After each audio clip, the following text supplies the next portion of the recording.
A mim, meus X-Men. Eu sou o Will e hoje a gente vai para um universo um tanto quanto diferente, onde um carequinha com uma cadeira de rodas reuniu um grupo de jovens com habilidades especiais para formar uma das equipes mais icônicas da cultura nerd. E hoje a gente vai falar de X-Men 97, o desenho que volta com quase 20 anos depois, após a sua última exibição. E será que agora, finalmente, Gui, o mundo está pronto, está preparado para receber os mutantes?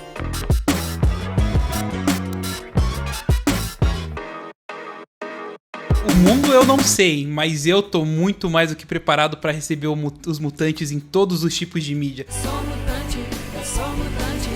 Pra receber mutante animado, receber mutante live action, tudo que eu mais quero no momento agora é ter mutante em todo canto da Marvel. Esse retorno de X-Men, né, da animação clássica dos anos 90, foi pra provar pra todo mundo que os X-Men são muito importantes pra Marvel. Porque às vezes parece que a galera esquece, depois de tantos anos sendo maltratados pela Fox e com a Marvel, por outro lado, estourando grupos como os Vingadores e outras mídias ali, até os Defensores tendo destaque aí nos últimos anos e os X-Men não. E agora essa animação vem pra provar pra todo mundo de uma vez por todas que os X-Men são muito importantes pra Marvel, pra lembrar as pessoas e pra já preparar o terreno ali pro filme live action que vai chegar nos próximos anos.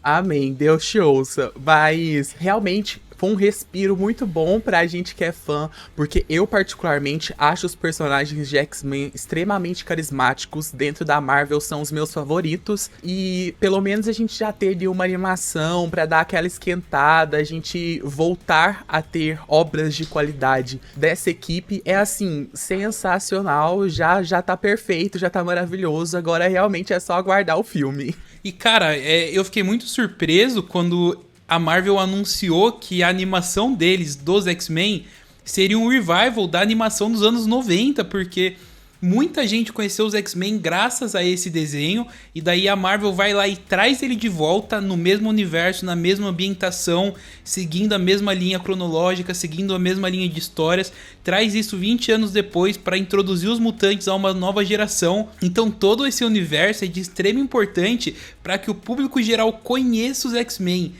E a escolha de reviver um desenho tão icônico é foda por tantos motivos. Primeiro, porque o desenho nos anos 90 era muito bom. E segundo, porque agora a gente tem a geração dos anos 90 apresentando o desenho para a geração atual.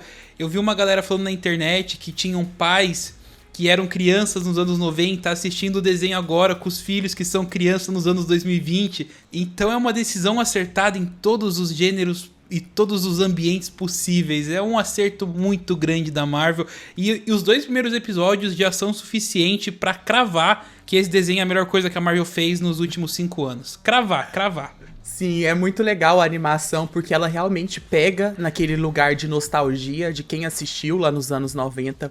Então traz tudo aquilo, toda aquela nostalgia de volta, aquela estética dos anos 90, mas também de uma forma muito respeitosa, que é difícil a gente ver hoje em dia, né? Principalmente se tratando da Marvel, porque a gente vem de uma caminhada com muitos erros, muitas coisas no roteiro acrescentadas ali que não agrada tanto o público e que também não respeita tanto as histórias originais. E X-Men 97 vem assim maravilhosamente bem, mesclando essa parte da nostalgia com o respeito à história original. E pra mim é incrível rever esses personagens e trazer de volta essa história, porque pra quem não sabe, você que tá chegando aqui e caiu de paraquedas nesse vídeo, X-Men 97 chama X-Men 97 porque a animação original ela se encerrou em 96, no ano de 1996.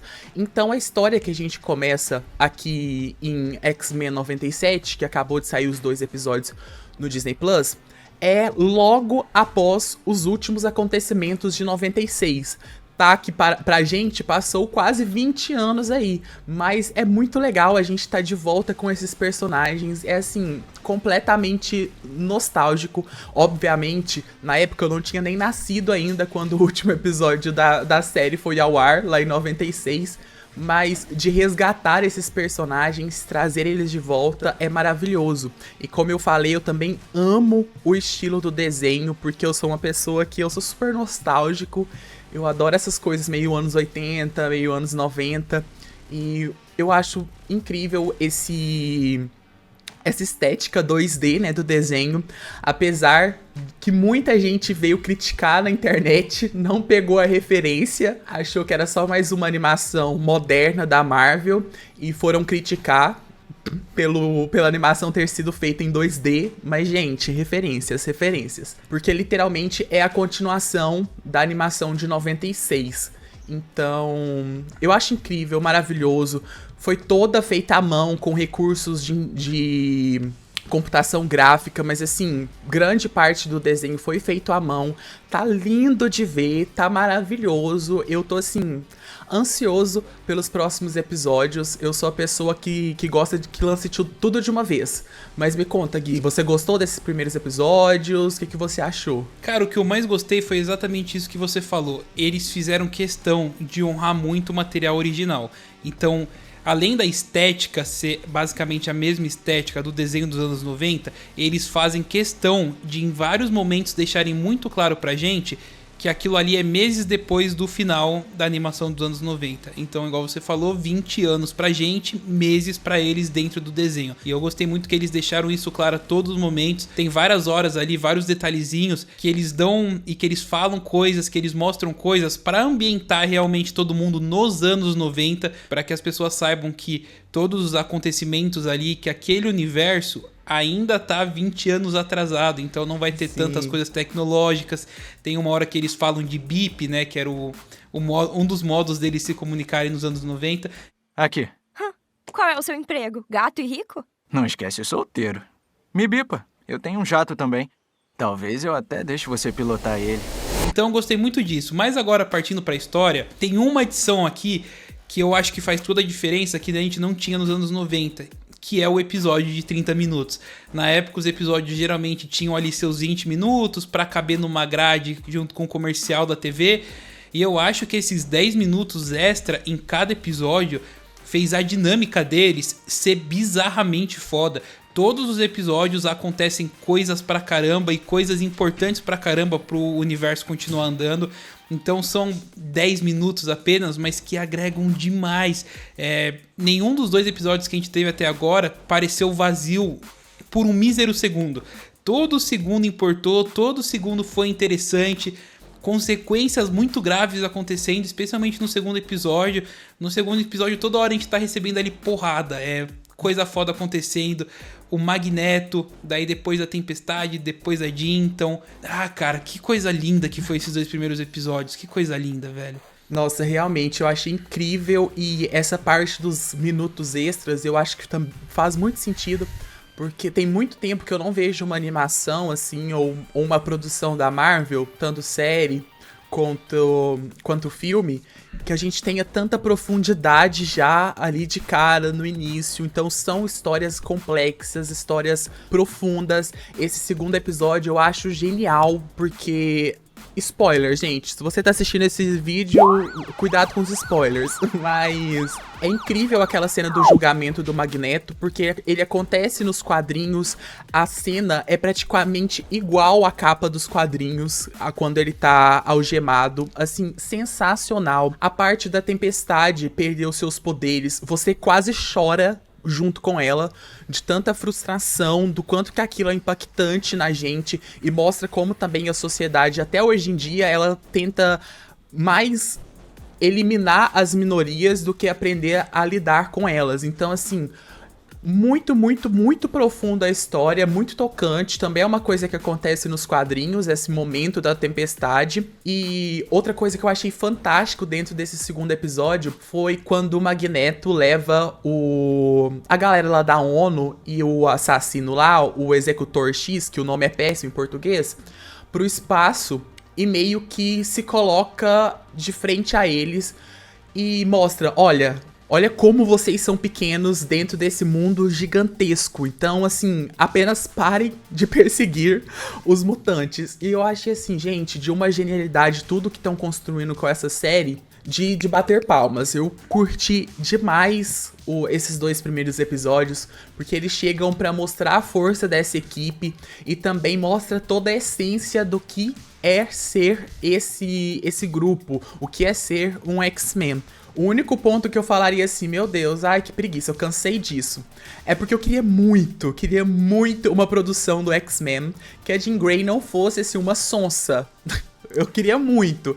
Eu sei que na abertura a gente vê ali ela como Fênix Negra, então provavelmente ela vai aparecer ali mais fodona. Mas, gente, eu acho ela tão... Tipo, é uma personagem que tem tanto poder, mas ela é tão tonhona, ela é tipo, Scott, não sei o que. Porque eu sou eu fui uma criança que cresceu no X-Men Evolution. E ela também é muito assim, né?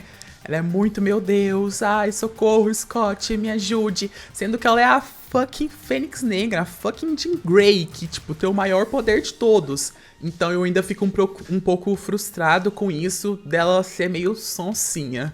Cara, a pegada aí é realmente a Jean, tá ligado? Que a gente tava vendo ali. Porque no final do segundo episódio, a gente teve o retorno da Jean. Os fãs, quem conhece esse universo dos quadrinhos, acredita fielmente que a Jean que aparece ali no final do segundo episódio é a Jean original. E que a Jean que a gente acompanhou por 2 episódios é, na verdade, a Madeline lá, que é uma clone da Jean. Sim, a Madeline Pryor. Também tem uma galera suspeitando de que, na verdade, era realmente a Jean ali o tempo inteiro e que a Madeline Pryor, ela apareceu no segundo episódio justamente para causar uma confusão ali dentro dos X-Men e que o plano maior para dessa temporada é que o Senhor Sinistro seja o vilão.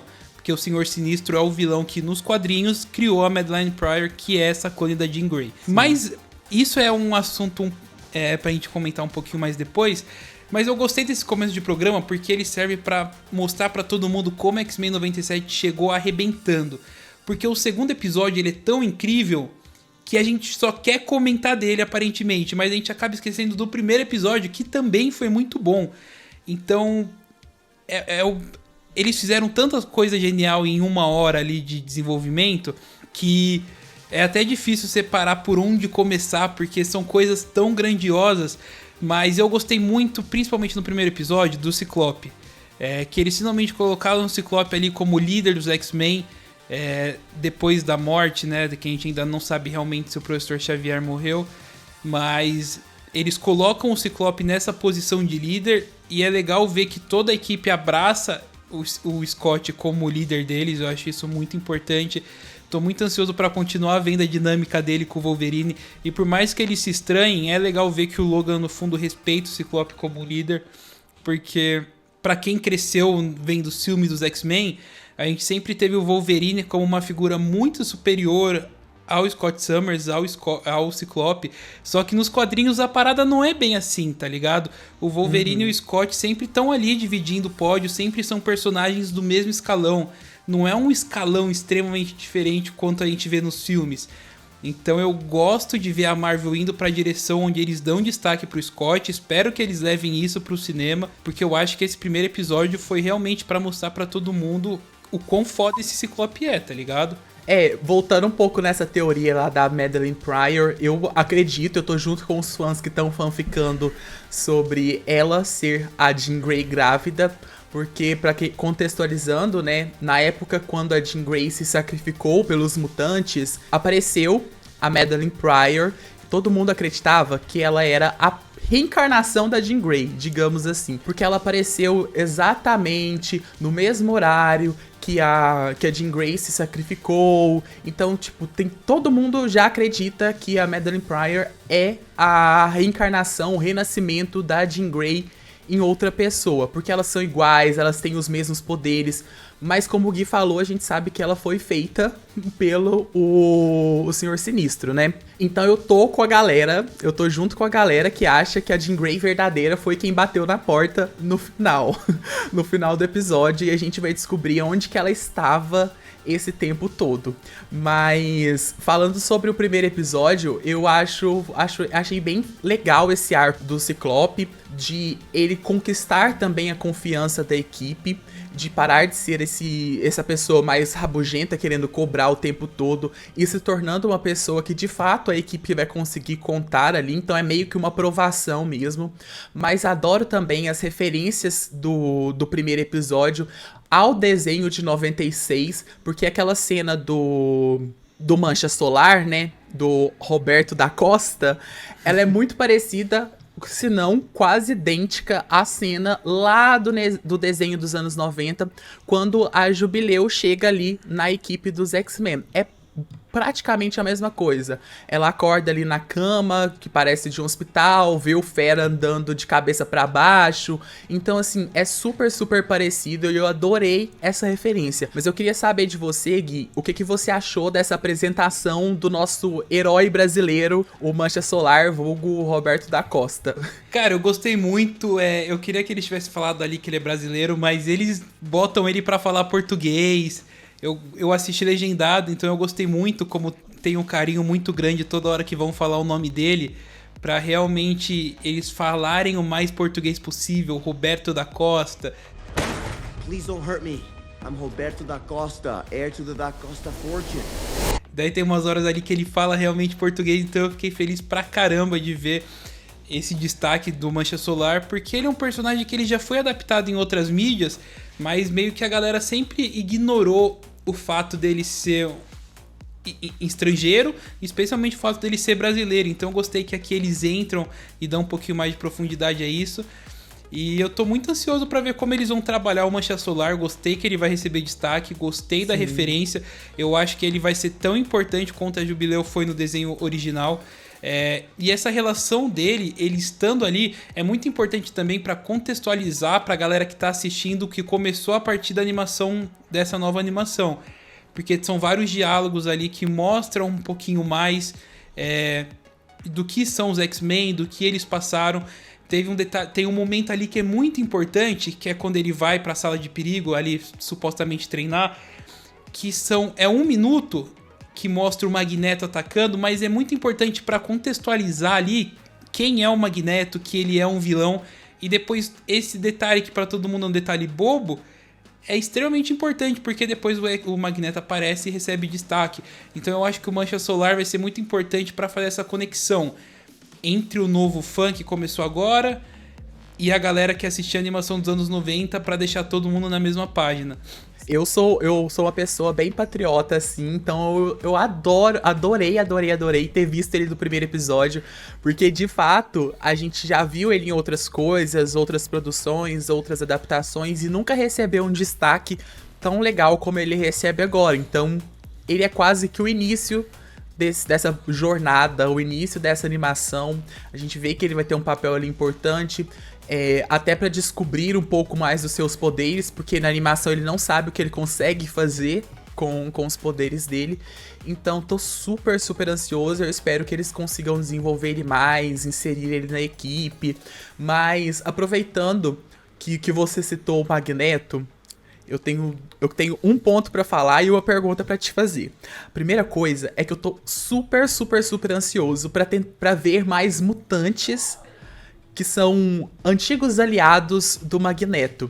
Porque, como eu já falei, eu sou uma pessoa que amava o X-Men Evolution, e eu acho os anti-heróis ali, a galera que é aliada no Magneto na animação mais recente, eu acho eles muito simpáticos, muito carismáticos. Eu adoraria ver eles aqui aparecendo um pouco mais nessa animação antiga também. Mas eu queria saber de você, Gui, se você acredita nessa redenção do Magneto. Cara, essa redenção dele eu quero muito ver pra que caminho eles vão, porque quando ele aparece, a gente tá bem na pele do Scott, na pele dos outros X-Men, de realmente tá ali a todo momento em dúvida se a gente vai confiar no Magneto ou não.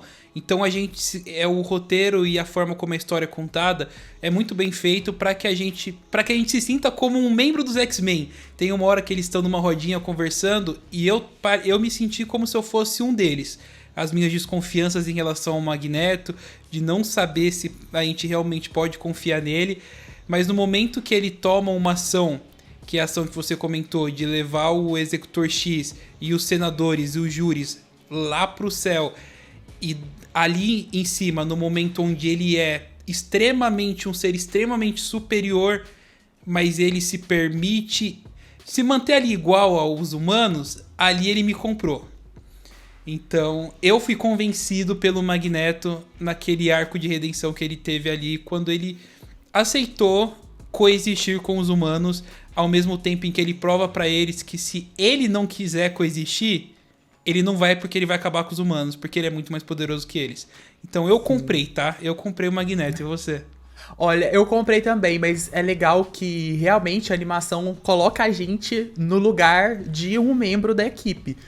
E, querendo ou não, pelo menos eu tenho essa impressão, que eu cresci sendo moldado a odiar o Magneto. Em todas as produções possíveis que eu consumia, o Magneto sempre foi o vilão, e a gente não pode confiar nele. E não sei se eles vão quebrar isso na série até o final dos episódios, ou se em algum momento a gente vai voltar a se decepcionar com ele. Mas eu achei fantástico, porque a gente chega num momento que a gente pensa, depois que acontece todo esse rolê do tribunal, a tristeza da Tempestade perdendo seus poderes, a gente pensa, gente, será que o Magneto sempre estava certo? A gente tinha que torcer por eles mesmo? E, assim, bizarro, mas por enquanto eu tô acreditando. Por enquanto eu caí nesse papinho dele, mas vou esperar um pouco até o final dessa temporada pra ver se ele não vai nos decepcionar. Se a gente para pra analisar, o Magneto, ele depende muito do ponto de vista, mas ele tá certo, tá ligado? Ele tá protegendo a gente dele. E nesse momento tem uma hora que ele dá um discurso que é incrível, que ele dá um discurso no tribunal em que as pessoas podem se identificar com o Magneto e com os mutantes. Inclusive, é muito... Os X-Men sempre foram isso, onde os mutantes sempre tiveram uma conexão muito grande aqui com o mundo real, com a vida real, pelo fato deles serem excluídos, deles sofrerem preconceitos. E agora o mundo tá preparado para entender muito mais todo esse discurso dos mutantes. Então tem uma hora que a Jean e a Tempestade estão conversando, que a Jean fica triste porque ela quer que o filho dela seja um humano normal, para que ele não passe por esse tipo de preconceito que ela passou. E a Tempestade também vai lá e fala que por muito tempo ela se perguntou como deveria ser normal não sofrer preconceito de nenhum lugar e ter uma vida onde ela não tivesse que se esconder, não tivesse que ter medo. E o Magneto dá um discurso também nessa mesma pegada, que é um discurso brilhante. Então, se você parar para olhar historicamente, dentro dos quadrinhos e dentro das adaptações do Magneto, ele sempre foi um personagem com muita profundidade, mas muita profundidade mesmo. E eu acho que os quadrinhos conseguiram trabalhar isso, mas os filmes e as animações nunca conseguiram trabalhar tão bem ele para que as pessoas criassem cada vez mais carinho ao Magneto. Eu lembro que X-Men Primeira Classe, o filme lá, o live action, ele trabalha muito bem em mostrar o que o Magneto passou quando ele era pequeno, de vir de uma família que sofreu em campos de concentração, sofreu na mão dos nazistas. E ali você cria um pouco mais de carinho por ele, mas depois no outro filme ele já vai lá e já é o vilão que quer tudo. Então a gente sempre tem essa relação muito vai e volta com o Magneto, né? E eu espero que a adaptação mantenha ele onde a gente só goste dele. Eu espero que ele não nos decepcione. Tomara. E falando sobre diversidade que você comentou, teve uma referência que eu achei assim, meu Deus, genial, genial, genial. Tem uma parte do episódio que aparece assim bem rapidamente um frame com a estampa, um jornal, né, do Clarim Diário, e as manchetes são geniais, geniais, geniais. Então se você pausar, você consegue perceber e ler um pouco mais sobre o que tá acontecendo ali. Mas a manchete principal é uma propaganda dos mutantes com a marca, deixa eu conferir o nome, a marca chama Benetton. É uma marca dos anos 90 que ela era muito, muito conhecida por fazer publicidades, propagandas que eram bem diversas. Então assim, tem inúmeras imagens, é uma marca de roupa, mas eles nem se preocupavam tanto com mostrar, expor as roupas, mas eles sempre faziam publicidades que chocassem, tipo, que as imagens impressionassem. Falava sobre preconceito racial. Então, assim, genial, genial. Eles colocaram essa propaganda na capa do Clarim Diário. E era como se os mutantes estrelassem a campanha desta marca, que fala tanto sobre diversidade. E se de fato existissem os mutantes nessa época, com certeza eles entrariam na área da moda por essa marca. E outra coisa que eu achei fantástico que aparece nas manchetes desse jornal, não sei se você chegou a ver, Gui, é que tem uma chamada perguntando se o Homem-Aranha é um mutante. Eu achei muito, muito legal eles terem colocado uma referência ali. Cara, é justamente isso. Isso é muito importante, porque é pra provar que o Homem-Aranha tá ali, né? Ele tá ali em algum lugar. Quem assistiu a animação dos anos 90 sabe que era o mesmo universo. Mas essa referência ao Homem-Aranha nessa nova animação é justamente pra deixar a gente com aquela pulga atrás na orelha sobre a possibilidade do Cabeça de Teia fazer ali uma aparição especial, que é algo que os fãs sonham pra caramba. Inclusive, algo que os fãs sonham muito é também com o Revival, né? Que a animação do Homem-Aranha dos anos 90 volte, assim como a dos X-Men. Porque elas dividiam o mesmo universo, os X-Men apareceram na do Homem-Aranha. Inclusive, esse lance do Homem-Aranha ser um mutante é uma referência a quando os X-Men aparecem na animação do Homem-Aranha, porque o Homem-Aranha tava com medo de ser um mutante. Ele não tem toda uma dúvida ali se ele é um mutante, se ele não é. Internamente ele tá com essa dúvida. Então eu tô ansioso pra ver se eles vão incluir ali uma aparição especial do Cabeça de Teia. Outra coisa que é bem importante, né, pra quem tá chegando agora nessa nova animação, é será que a gente precisa assistir os desenhos, todas as temporadas que saíram lá nos anos 90? Porque assim, pra mim, depois eu quero saber da sua opinião, Gui, mas pra mim, tecnicamente, eu acho que não precisa. Porque as informações principais, eles jogam ali pra gente, o que a gente precisa saber. Mas, por outro lado, também, eu senti um pouquinho de dificuldade pra entender alguns contextos do que tá acontecendo ali, principalmente os contextos românticos. Então, se você não tem um feedback da animação ou até dos quadrinhos, eu acho que fica um pouco difícil pra você entender algumas motivações. Então, exemplos, né? Esse triângulo amoroso que a gente meio que conhece entre Scott, a Jean Grey e o Wolverine, que o Wolverine tem uma paixão ali pela Jean Grey, a Vampira e o Gambit, a Vampira e o Magneto, que só aparece isso nos quadrinhos. Então, assim, será que a gente precisa ou será que tá tudo ali? Cara, então, eu fiquei com isso muito na cabeça, porque assistir a animação dos anos 90 eu acho que não precisa. Basicamente tudo que importa pra essa animação, importa de verdade, é o final, é a suposta morte do Professor Xavier, que eu acho que eles contextualizam ali de uma forma bem superficial e bem ok, ao mesmo tempo que todos os momentos do Mancha Solar servem também pra dar uma contextualizada geral ali no universo. Então assistir a animação eu acho que não, mas uma coisa que me deixou muito atrás da orelha é se a pessoa precisa ter conhecimento prévio sobre os X-Men pra gostar de X-Men 97, porque a animação, digamos, dos anos 90, um X-Men Evolution, você não precisa ter lido um quadrinho dos X-Men, visto um filme, nada dos X-Men pra criar carinho por aquilo. Agora, se a pessoa começar agora por X-Men 97, eu acho que a pessoa vai ficar um pouco perdida.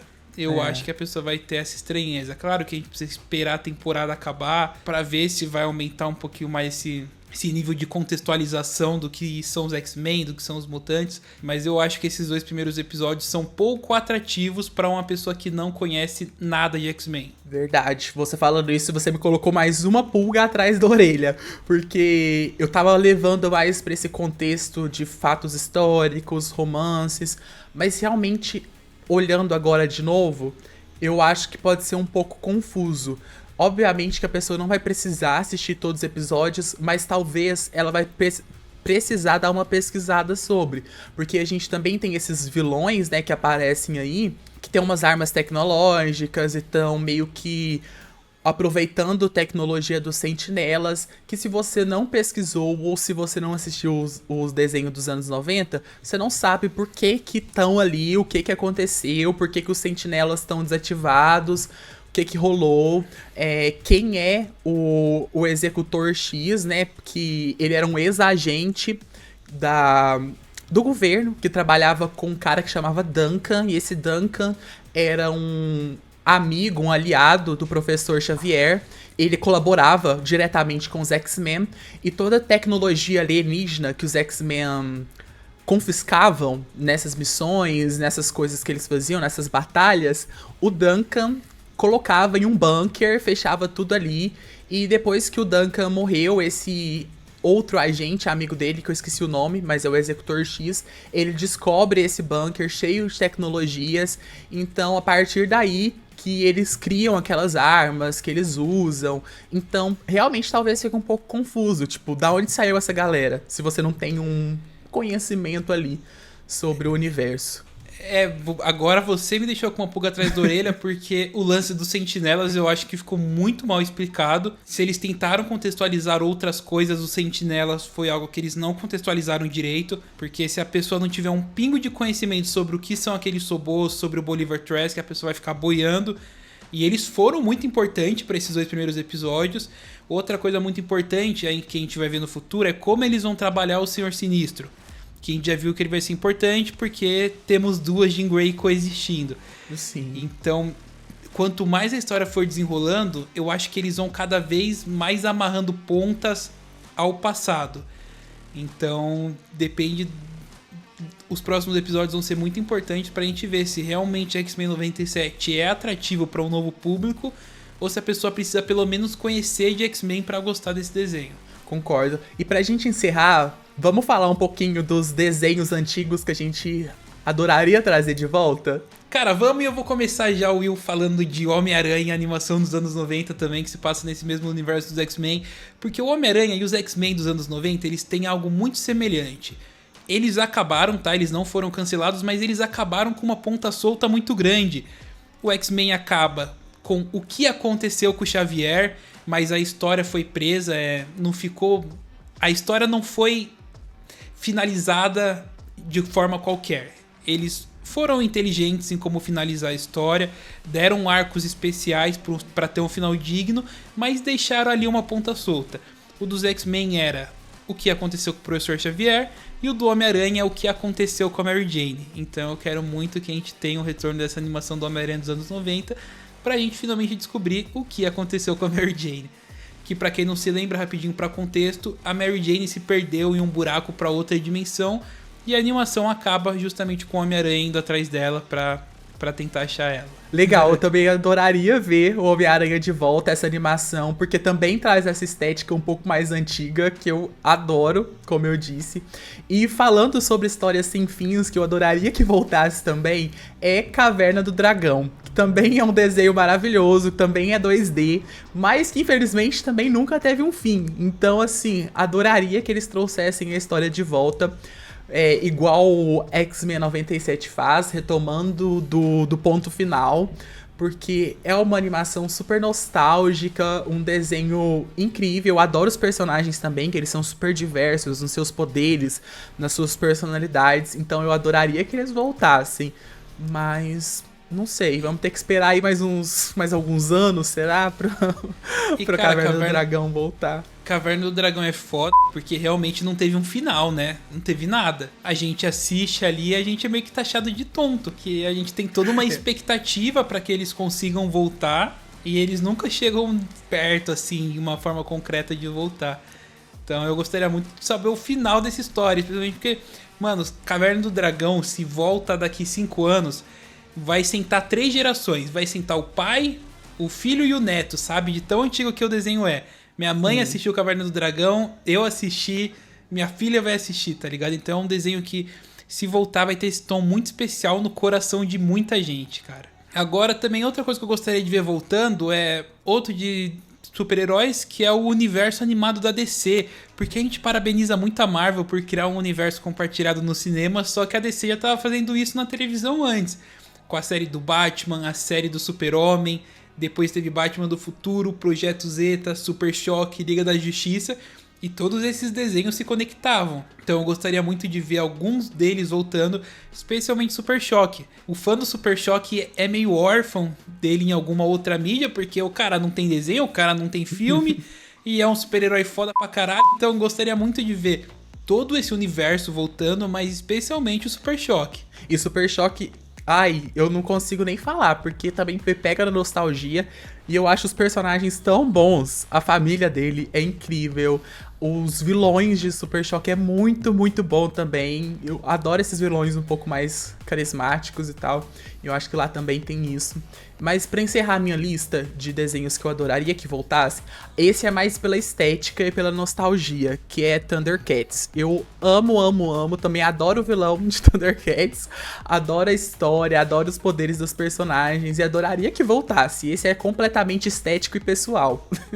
É, dali da mesma época, né? Então faria todo sentido o Thundercats voltar também, espero. Cara, eu acho que o sucesso de X-Men, Will, ele é muito importante pra essa pauta que a gente tá tendo agora. Se manter esse sucesso entre os fãs, entre a crítica e por consequência de audiência, eu acho que é questão de tempo até começar a voltar. Porque isso é uma tendência que a gente já viu no cinema. A gente já viu que nostalgia tá dando dinheiro. O filme do Homem-Aranha foi uma prova disso e depois a gente vai começar a ter cada vez mais nostalgia. No filme do Flash teve nostalgia.